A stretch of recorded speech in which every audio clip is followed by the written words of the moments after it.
సిర్పూర్ నియోజకవర్గం శాసనసభ్యులు పాల్వాయి హరీష్ బాబు ఈ రోజు నాంపల్లిలోని భారతీయ జనతా పార్టీ రాష్ట్ర కార్యాలయంలో రాష్ట్ర ప్రధాన కార్యదర్శి శ్రీమతి కొల్లి మాధవితో కలిసి పత్రికా విలేకరుల సమావేశం నిర్వహించారు.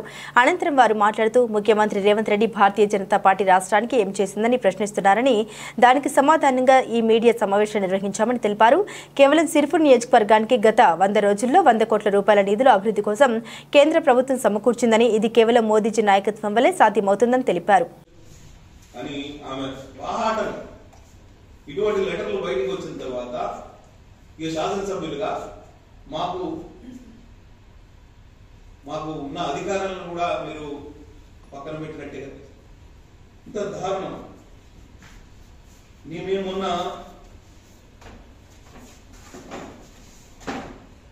కలెక్టర్ గారి complaint rural drinking water supply scheme కింద గ్రామాల్లో చాలా ఇబ్బంది ఉన్నది. మీరు కొన్ని చోట్ల బోర్వెల్స్, కొన్ని చోట్ల పైప్ లైన్స్ రిపేర్ చేయాల్సిన అవసరం ఉందంటే ఆ డిఈ గారు అంటారు, నేను మీరు సీతక్క గారు లెటర్ తీస్తాను. మహిళా మంత్రి, గౌరవ శాసనసభ్యులు, గౌరవ మంత్రివర్యులు కాబట్టి మనం ఎక్కువ మాట్లాడలేకపోతున్నాం. కానీ లేకపోతే కేసీఆర్ ఒక పదప్రయోగం చేయాల్సిన అవసరం ఉంటుంది.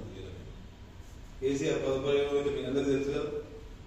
మొన్ననే ఎలక్షన్ కమిషన్ ఆఫ్ ఇండియా ఆయన రిప్రజెంట్ చేసింది.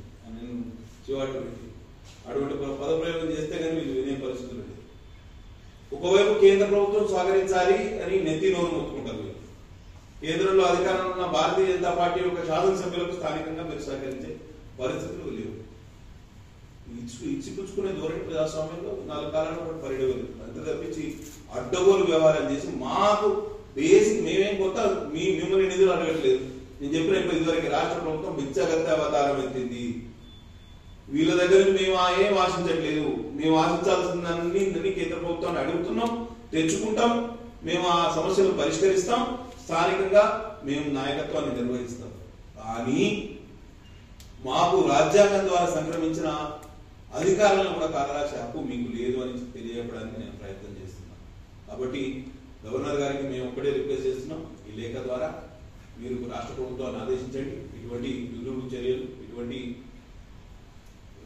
రాజ్యాంగేతర చర్యల్ని అరికట్టాల్సిన అవసరం మీ మీద ఉన్నది, ప్రభుత్వం పెద్దగా.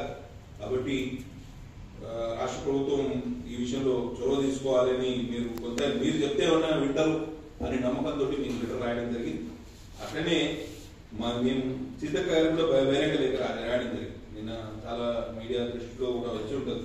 అక్కడ సీతక్క గారి పేరు చెప్పి అడ్డగోలుగా అక్కడ కాంగ్రెస్ నాయకులు వసూలకు పాల్పడుతున్నారు, డాక్టర్లను బెదిరిస్తున్నారు, వ్యాపారస్తులను బెదిరిస్తున్నారు, డబ్బులు తీసుకురమ్మంటున్నారు, ఎలక్షన్ ఫండ్ కావాలంటున్నారు, లోక్సభ ఎలక్షన్ కొట్లాడాలంటున్నారు. మీరు ఎన్ని కొట్లాడినా ఎన్ని చేసినా కూడా మీకు గుణపాఠం చెప్పడానికి మేము సిద్ధంగా ఉన్నాం. మీరు ఇట్లనే రెచ్చగొడతా ఉండండి.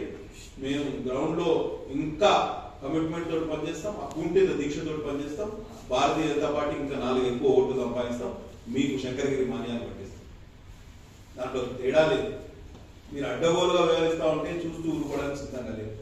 రేపు ఎలక్షన్లు కానివ్వండి, రేపు ఎన్నికలు కానివ్వండి, మీకు కేంద్ర ప్రభుత్వం సహకరించాలనే ఆలోచన ఉంటే మీరు మాకెట్లా సహకరించారో మేము కూడా మీకు తెలియజెప్పే ప్రయత్నం చేస్తాం. తప్పకుండా ఈ విషయాల మీద గవర్నర్ గారు చర్యలు తీసుకుంటారని మనస్ఫూర్తిగా ఆశిస్తూ సెలవు తీసుకుంటున్నాం. బోలో భారత్ మాతాకి జై.